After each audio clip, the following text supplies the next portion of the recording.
Suburnya persoalan korupsi di bumi Kalwedo.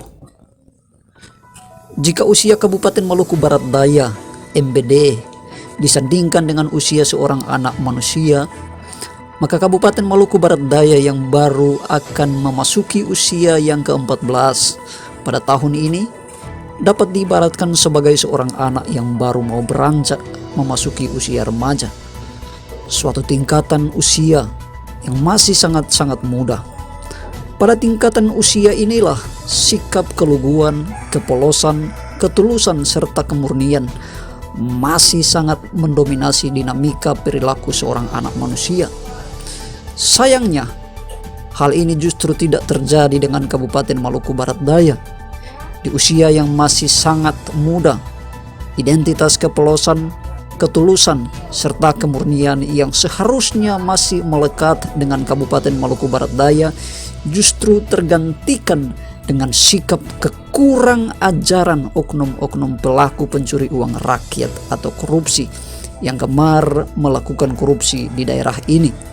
Bayangkan, meski masih dalam tingkatan usia yang begitu muda, kasus korupsi MBD seakan terus berpacu menggunung.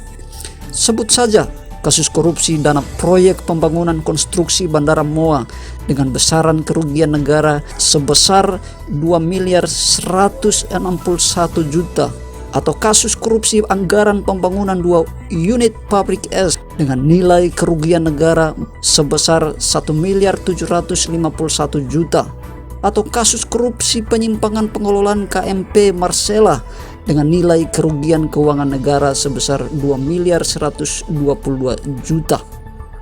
Dan yang paling terakhir, kasus dugaan korupsi proyek pengadaan 4 speedboat pada Dinas Perikanan yang juga telah berketetapan hukum, serta sederet kasus indikatif korupsi lainnya yang turut menyeret nama Kabupaten Maluku Barat Daya dalam pusaran perhara korupsi. Jika kita kembali pada analogi Kabupaten Maluku Barat Daya sebagai seorang anak manusia yang baru beranjak remaja, maka yang menjadi pertanyaannya adalah, wajarkah seorang anak yang baru beranjak remaja didapati melakukan pencurian secara berulang kali? Wajarkah jika Kabupaten Maluku Barat Daya didapati berulang kali terseret kasus korupsi? Tentu hal ini bukanlah hal yang wajar. Kabupaten Maluku Barat Daya harusnya masih berada dalam level kemurnian dan tidak terkontaminasi, tercemari, terkotori akibat kerakusan oknum-oknum tokoh Maluku Barat Daya yang secara tidak tahu malu melakukan korupsi, mencuri uang rakyat, sehingga merusak kemurnian citra Kabupaten Maluku Barat Daya baik di tingkat regional maupun di tingkat nasional.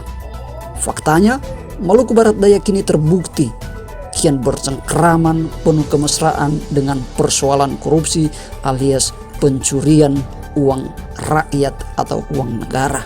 Apakah mencuri merupakan budaya orang Maluku Barat Daya? Tentu tidak. Dan karena itulah kita mestinya merasa malu karena banyaknya kasus korupsi yang telah berketetapan hukum yang semakin menegaskan citra Kabupaten Maluku Barat Daya sebagai sarangnya para pencuri uang negara atau para pencuri uang rakyat.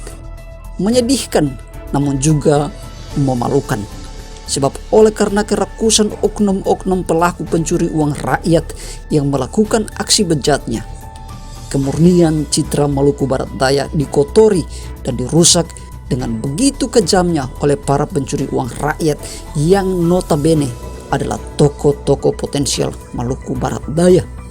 Sayangnya, meski kasus korupsi alias kasus pencurian uang rakyat di Kabupaten Maluku Barat Daya begitu masif terjadi, namun hampir seantero masyarakat Maluku Barat Daya justru tetap bersikap acuh tak acuh, malas tahu, apatis dengan persoalan korupsi di daerah ini. Tingginya sikap apatis, malas tahu, atau acuh tak acuh masyarakat inilah yang telah menjadi pintu masuk bagi para pelaku pencuri uang rakyat untuk melakukan aksi bejatnya secara bebas tanpa terawasi. Sikap acuh inilah yang telah menjadi pupuk penyubur tumbuhnya kasus-kasus pencurian uang rakyat alias korupsi di Maluku Barat Daya. Suatu hal yang juga patut disayangkan yaitu masih belum nampaknya aksi konkret dari para wakil rakyat Maluku Barat Daya dalam mendorong upaya pencegahan dan pemberantasan korupsi di daerah ini.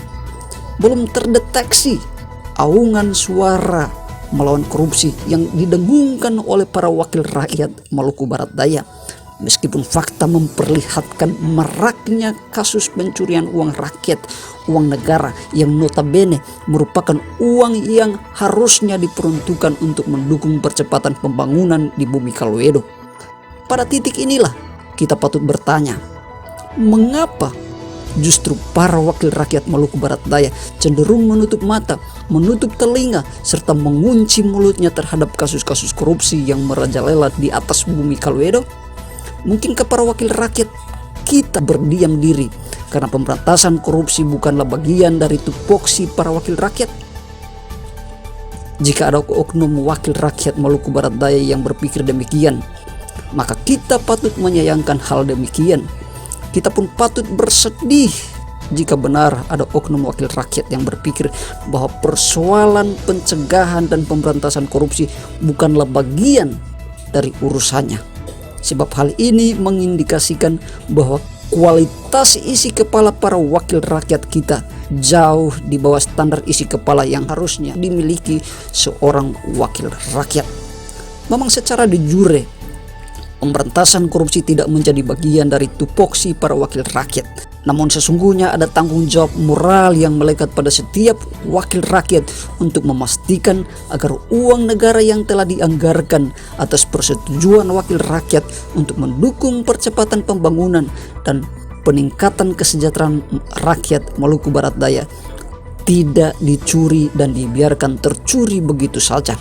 Karena itulah sudah seharusnya ketika terjadi pencurian uang rakyat sehingga berdampak pada lambannya upaya percepatan pembangunan dan peningkatan kesejahteraan masyarakat Maluku Barat Daya, maka sudah seharusnya para wakil rakyat Maluku Barat Daya menjadi corong yang secara lantang serta konsisten terus menyuarakan serta mengawal agar kasus-kasus indikatif korupsi di daerah ini segera dan sungguh-sungguh diproses sebagaimana seharusnya. Kita patut menduga bahwa kemungkinan besar masih banyak kasus-kasus indikatif korupsi yang belum terungkap, sehingga kelak masih akan bermunculan kasus-kasus baru yang selama ini masih tertutupi dengan rapihnya. Logika sederhananya adalah bahwa di tengah tingginya sikap apatis masyarakat Maluku Barat Daya terhadap persoalan korupsi saja, Kabupaten MPD bersahabat begitu akrabnya dengan persoalan korupsi.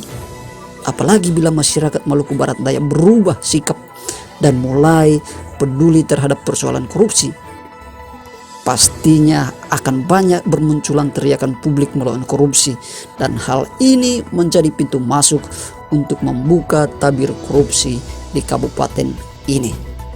Pertanyaannya adalah, seberapa pedulikah kita dalam menyuarakan upaya pemberantasan korupsi di daerah ini? Seberapa bernyalinkah kita dalam mendorong upaya pemberantasan korupsi di wilayah Maluku Barat Daya? Korupsi merupakan ancaman terhadap laju pembangunan di wilayah Maluku Barat Daya. Namun fakta memperlihatkan bahwa kebanyakan masyarakat Maluku Barat Daya lebih memilih berbangga diri menjadi aktor pengecut, bisu, buta dan tuli yang tidak mau peduli dengan persoalan korupsi ketimbang menjadi aktor pendorong upaya pemberantasan korupsi di wilayah Maluku Barat Daya. Sungguh, andaikan masih sedikit tersisa kadar kewarasan dalam kepala masyarakat Maluku Barat Daya, maka suburnya kasus korupsi di Maluku Barat Daya semestinya cukup untuk membuat kita merasa malu, dan karena itu kita akan bangkit melawan korupsi. Sayangnya, meski korupsi kian menggurita di Maluku Barat Daya, namun masyarakat Maluku Barat Daya justru tetap membisu, tak bersuara. Mungkinkah kita masih waras dalam kebisuan kita?